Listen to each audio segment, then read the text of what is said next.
Hello दोस्तों, नमस्कार। अगर आप भोजपुरी लोकगीतों का आनंद लेना चाहते हैं तो मेरे चैनल वंशु भोजपुरी लोकगीत को सब्सक्राइब करें और बगल में घंटी के निशान को दबाना न भूलें।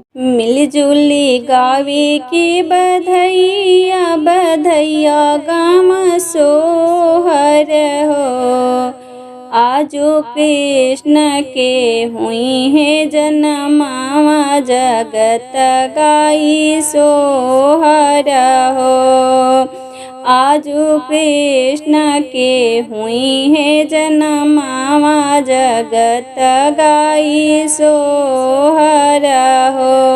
मिलजुली गावे के बधैया बधैया गाँव सोहर हो। मिलजुली गावे के बधैया बधैया गाँव सोहर हो। आजो कृष्ण के हुई है जन्मावा जगत गाई सोहर हो। के हो देवे धेनु गैया त के धन लुटावेला हो। के हो देवे धेनु गैया त के धन लुटावेला हो।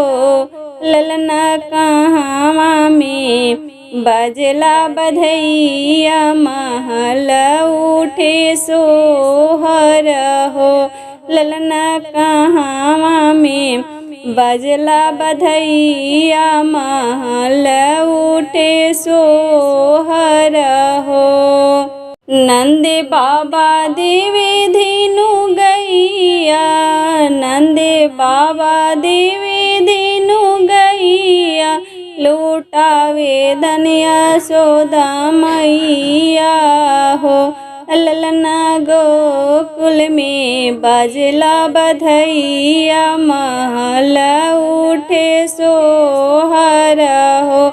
ललना गोकुल में बजला बधैया महल उठे सोहर हो।